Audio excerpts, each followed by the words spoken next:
Please welcome Dr. Kelsey Martin, Dean of the David Geffen School of Medicine at UCLA and award-winning journalist, best-selling author, NBC News special anchor, former First Lady of California, and founder of the Women's Alzheimer Movement, Maria Shriver.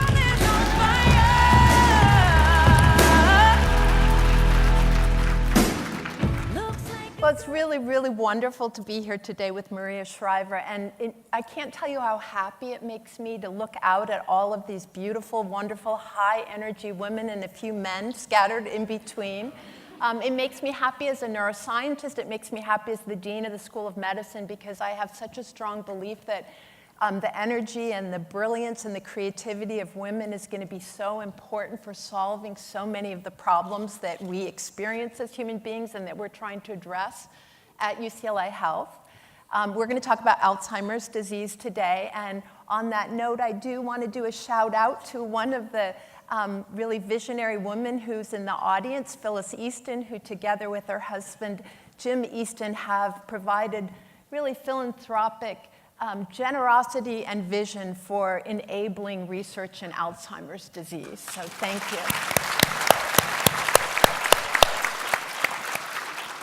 And I'm especially thrilled that I get to share with you all today. You're the first to hear about this, a new initiative in which the David Geffen School of Medicine and the Women's Alzheimer's Movements have partnered. We're partnering now to establish a Women's Alzheimer's Movement Research Initiative. And this initiative is going to fund a faculty member in UCLA's Semel Institute or the Resnick Neuropsychiatric Hospital to conduct specifically sex and gender-based Alzheimer's disease research. That's transformative. That's really groundbreaking because by being able to use the scientific method, our scholarship to understand the basis of Alzheimer's disease in women is really the path to being able to develop targeted prevention strategies, targeted therapies for Alzheimer's disease in women. So I couldn't be happier. I feel like we're about to open onto a new adventure and initiative and partnership together that's going to change the way that women receive care for Alzheimer's disease. So Maria, you're so passionate about this issue and this movement, and can you tell us about your journey and what got you involved in the women's Alzheimer's movement? Well, thank you, Dr. Martin, and I just want to say how happy I am to be here with so many people who are trying to move the needle, who are moving the needle in women's health, and that's all of you. And I really believe that we need to move the needle tremendously when it comes to women's health, because when it comes to medicine, sex matters. And we need to push our doctors, our researchers, our hospitals, not only to hear us, not only to believe us, to see us, but to push medicine to understand that our bodies are in fact different. That what we heard earlier about menses to motherhood to menopause, I would add, and beyond, we age differently, we experience things differently, and medicine and doctors have not kept up with us. They have not recognized us as individuals. They have not recognized that sex in medicine matters. So I'm really pleased to be here at this. I'm really excited about this initiative, which looks at gender and looks at how women's brains change as we age. And I think it might help us understand why 2/3 of those living with Alzheimer's are women. And that is a fact that very few people, even today, and I've been traveling all over sounding this alarm for years, understand. 2/3 of those caring for people with Alzheimer's in our country are also women. And they're doing that on top of working, raising children, and they're caring for patients or parents, and that's a 24-hour cycle, and that impacts us cognitively, mentally, spiritually, emotionally, and physically. So I think that's why this is so important, is to look at what happens to women's brains starting in that menses period, starting what happens to women's brains, not just their bodies, when you get pregnant. What happens to your brain when you're perimenopausal, when you're menopausal and postmenopausal? And the big thing is a lot happens to your brain. So I think having a researcher prompting doctors to look at sex difference is really important. And the women's Alzheimer's movement exists to try to understand why 2/3 of those living with Alzheimer's are women. Why are more and more women in their 50s and 60s stepping forward and saying, there's something wrong with my memory, there's something wrong with my brain, and every doctor just tells them to go home and relax. So, this is I think every single woman in this room can be an advocate, not just for her own health and her own brain health, but to push back to doctors when they tell them that, to push back when your symptoms aren't taken seriously, to push back when you are not believed, and to demand that your doctors, when they give you medicine, ask if it's been researched on a woman. When they talk to you, ask them if they know about sex difference. When they push back to you regarding menopause, be informed about how your brain is changing and not just your body is changing. So I'm super happy to be talking to you and to be starting this initiative here. But this is something that the entire nation is lagging behind on, and I've traveled all over. There's no preeminent center for women's health. There are no places where you go in and they talk to you about the connection between depression and Alzheimer's, between the connection between diabetes and Alzheimer's, the connection between hypertension and Alzheimer's, and how different minority groups have a different relationship with Alzheimer's. So that's why I'm excited about this. And my own road to this started when my dad became diagnosed with Alzheimer's back in 2003. And I thought, like, wow, if a brain like that, that's so intense, that's so intellectual, that's so smart, could disintegrate in real time in front of me, if that could happen to him, it could happen to anybody. And so I began this quest as a journalist to try to understand what it was, where it started, who did it impact, and it kind of coincided to my time as First Lady of California, and I ran a big women's conference, and more women were coming up to me and saying, I'm a caregiver, my mom has Alzheimer's, and so I started going to researchers and saying, I think more and more women have it, and they said, no, you're wrong. And I said, I don't think so, because I'm programming breakout sessions on caregiving, and they're standing room only. And yet everywhere I went, to every hospital, they told me no. So I partnered with the Alzheimer's Association and spent 2 years reporting on it. And lo and behold, we discovered that the vast majority of people living with it were women. 20 years in your brain, so it's starting in your 40s, your 30s, your 50s, and beyond. And so we published a report to the nation under the banner of the Shriver Report, and still I found that there was no funding for women-based research, so we started the Women's Alzheimer's Movement to agitate, irritate, instigate, and everything in between, hospitals, doctors, and also to educate women to be messengers of this message. Alzheimer's is not a disease of your 70s and 80s. It's a disease to be aware of in your 30s and 40s. So for your own brain health, and to be on deck for your mothers, your fathers, your girlfriends, and beyond. That's a long answer to your question. No, that's a great answer. It's a great answer. And I have to add that I was listening, actually behind there, to Dr. Wendy Suzuki, who I knew back when she was the electrophysiologist working on the hippocampus. And it used to be that all research on the brain was done not just in male humans, but actually in male animals. And we learned a lot about the hippocampus in male mice and male, non-human primates. And then one of my colleagues made this stunning discovery that the number of connections between brain cells in the brain change during the menstrual cycle, changed dramatically during the menstrual cycle. And it kind of broke open for a hardcore neuroscientist this idea of how different the brain is in a woman and how different the brain is in a man at different stages of their life.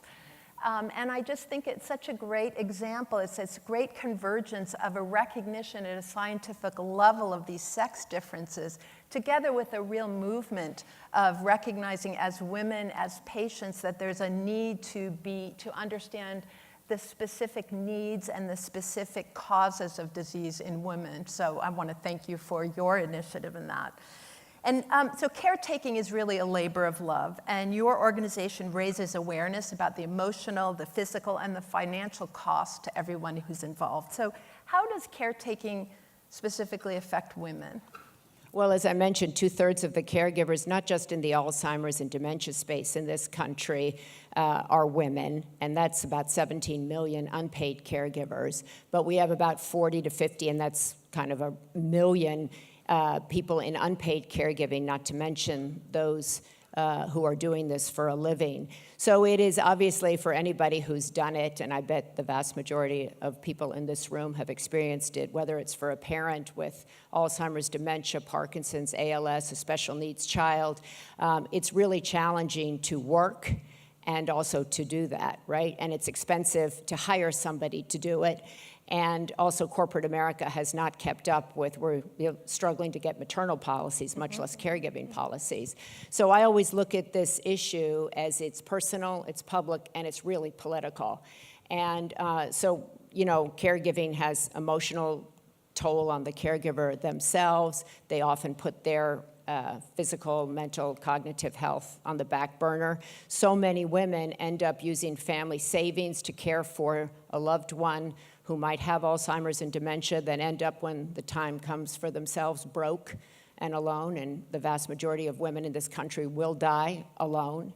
And I won't even get into the broke part here. But, I think that everywhere I go, I try to advocate for women to see this issue, Alzheimer's, caregiving, and really aging, as the political issue of our time, to vote for people who want to fund NIH funding into Alzheimer's and other diseases, who want to put caregiving policies in our country at the level that our defense is funded, because every family in this country is going bankrupt under the weight of Alzheimer's. The entire medical health system in our country is going bankrupt simply on Alzheimer's alone. And that's why I'm really glad to be leading a big task force here in California. Governor Newsom appointed me to lead a task force to report to him about how California, which has the most cases of Alzheimer's in the nation, the most caregivers of any state in the nation, how can we be better prepared? How can we prevent it? And I'm adding kind of an additional component. How can we chart the path forward for an aging state? California, contrary to our image, is an aging state. We are an aging country. The numbers of people who will get Alzheimer's or another form of dementia are staggering. Not in the future, today. So caregiving, aging, dementia, Alzheimer's, it's all connected. And it is a women's burden, and it's a women's issue. And I believe, having worked many, many years in women's empowerment, this is, to me, the defining women's empowerment issue, because you cannot work if you don't have a mind. You cannot work at your potential if you're caring for a child and a parent simultaneously. And if you drop out of your prime earning years, you will lose your financial future and you will end up broke. So that's the good news. Yeah, I was going to say. But this is, I actually look at that as the good news, because the facts are right there. And I think it's really empowering. I don't find that daunting. I don't find it hopeless. I find it inspiring. I find it informative. And it gets me moving every single day to be irritating, instigating, agitating, and pushing. Got it.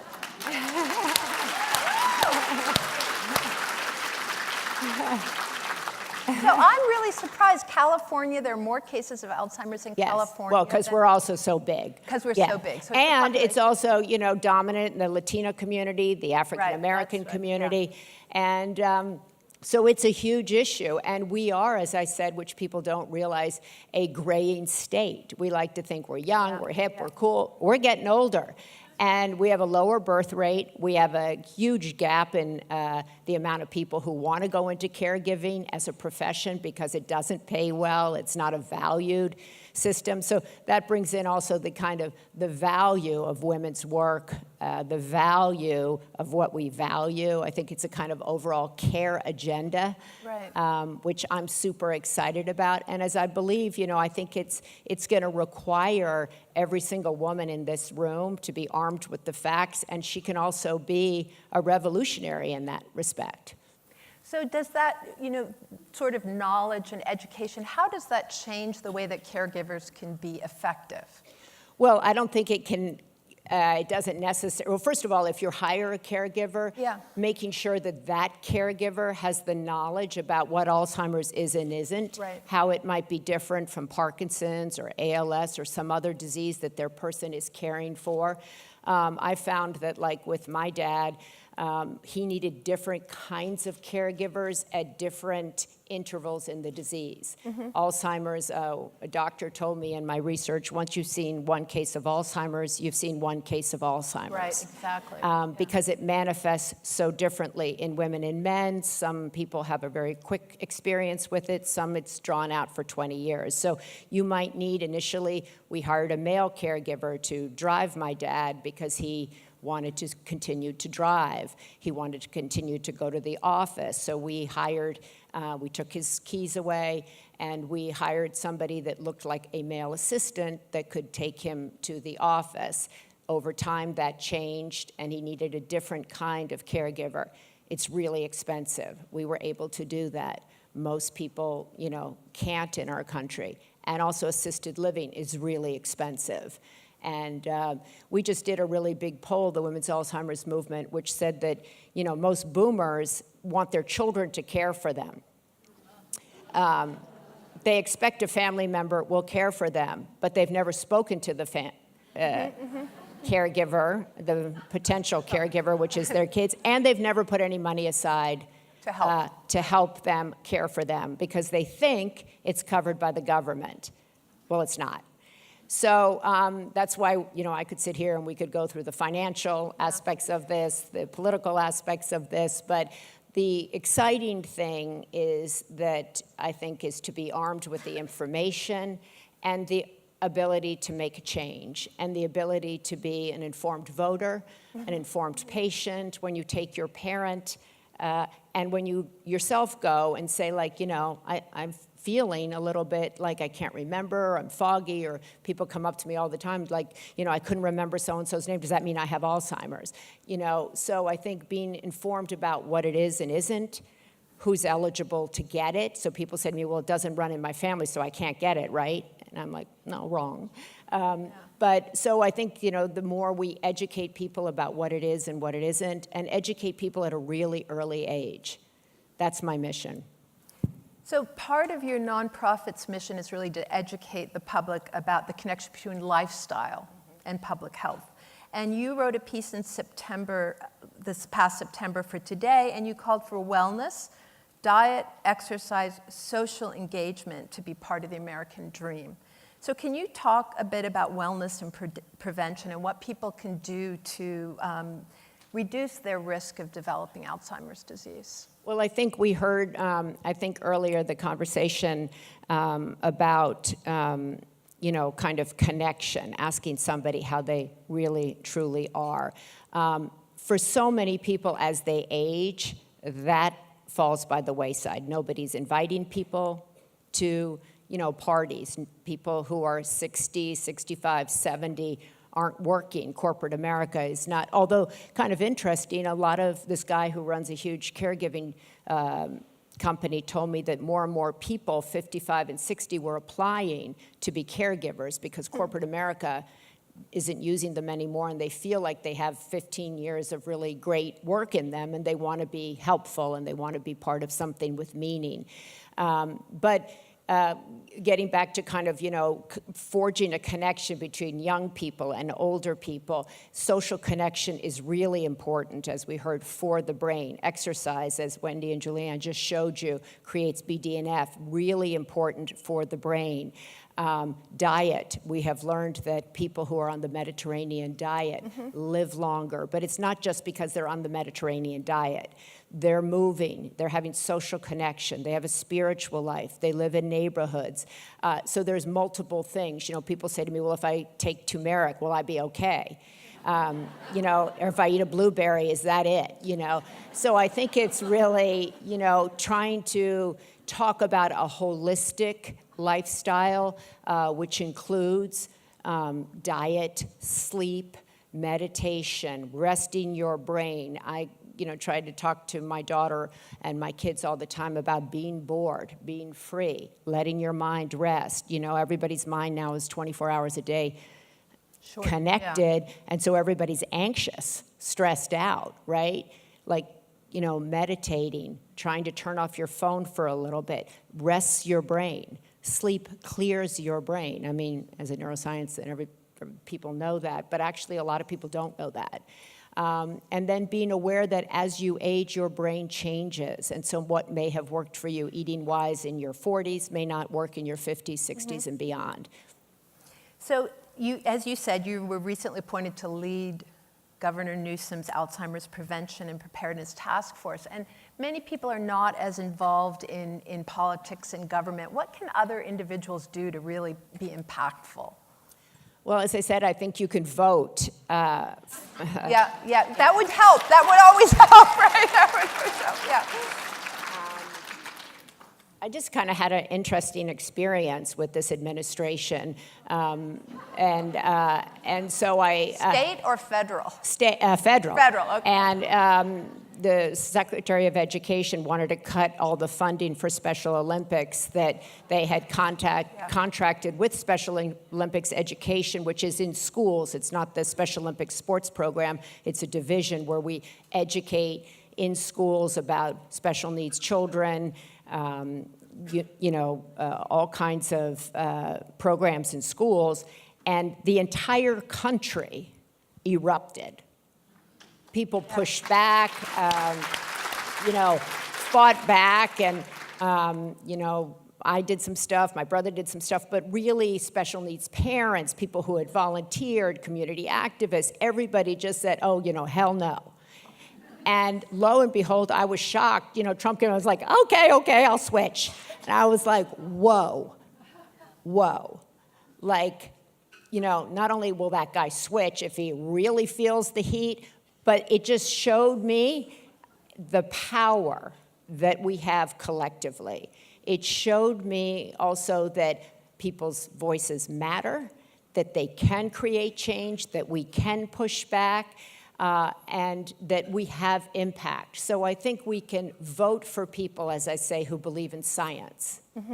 We can. Thank you. We can vote. We can vote for people who have a caregiving agenda. We can vote for people who believe in, maternal policies. We can vote for people who reflect our experiences. I think that's a really important thing. And then on the kind of granular level, I think we can advocate with our daughters, our sisters, our mothers, and we can push back against our doctors, or we can demand that the hospitals that we support look and have a sex-gender difference in that hospital, or we withhold our money. So I think that there's a lot that individuals can do, that collective groups can do. People could join the Women's Alzheimer's Movement, where we fund research into women's brains all across the country. We're establishing Alzheimer's prevention clinics. And so to really be, and to care about our brains starting at a very early age. And I think that's really so important, and to not think that Alzheimer's is just something that's going to happen to me or is a normal part of aging, because it isn't. And as we look at longevity, the goal is to age well, but to age with our bodies and our minds intact. Yeah.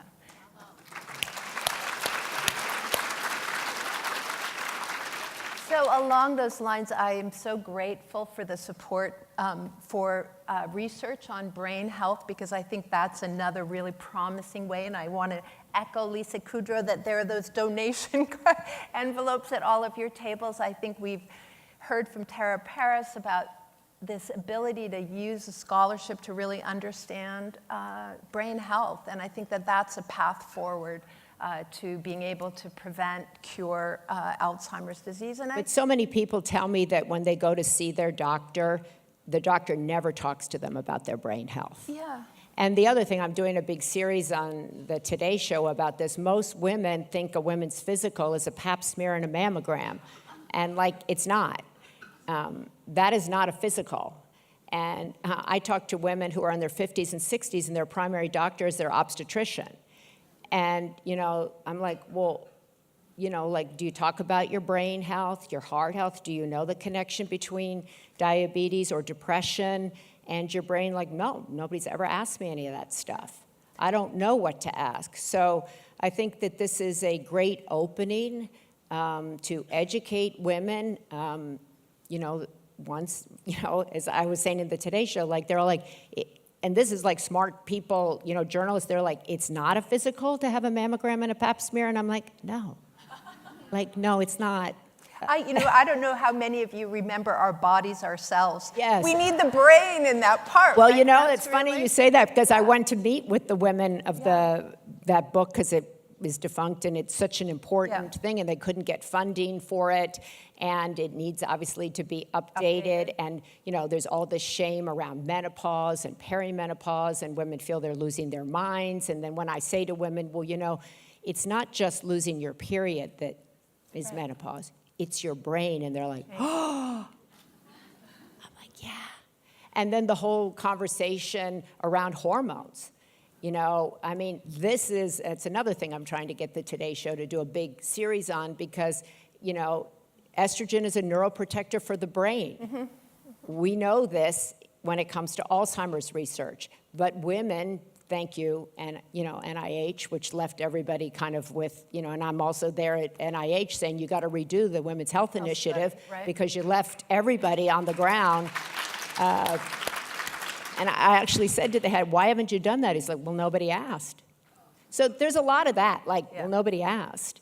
And so I think I always look at that as irritating and empowering simultaneously. Mm-hmm. So I think, we could sit here and talk about what we've learned about hormones and its connection to Alzheimer's and what happens to the perimenopausal brain, which is what we're trying to fund and understand. Mm-hmm. And but I would urge women who are perimenopausal, menopausal, postmenopausal, to have that conversation, obviously to be aware of your own health history. But there is a lot of really impressive research around that and your brain. And I've met so many people just today who've come up to me and said how scared they are of Alzheimer's disease. And so I think it's learning, getting that knowledge that's so critical to being able to not be scared, to be ready for in ourselves and in the people we love and care for. I think it's now the number one thing that people are terrified of is Alzheimer's. And of course, it is terrifying. And but I've always found in my own life, when something is terrifying, it can either be paralyzing, or if you just dive in and go, let me take that anxiety and that fear and all that's around that and put it to use. So if you're terrified of Alzheimer's, come join me. If you're terrified of aging, come join me. If you have somebody, my kids always say, people come up to me, my mom has Alzheimer's, and I'm like, great, you can. They're like, no, what? Don't say great, mommy. Don't. But I'm like, yes, because you are the people that are going to change it. Mm-hmm. You are. I tell people, they're like, well, I put my mom in an assisted living facility. I said, go in and fight for the right diet in there. Go in and fight for the right caregiving in there. Bring dance into the assisted living place. Bring music into the assisted living place. Bring art. And they're like, well, I don't think I could do that. I'm like, how much are you paying a month? See yourself as the advocate, not just on the political level, but on the personal level. You pay, you should make sure that the food that's being given to your parent isn't laden with sugar, isn't making that Alzheimer's worse. Make sure that there are things in there that get your loved one moving. So, you know, people are right to be afraid. I mean, I'm terrified, but I'm also energized, which helps with the fear. Got it. So on that note, let's get food. Okay. And let's there you get go. up. Thank you very much. So thank you, Maria.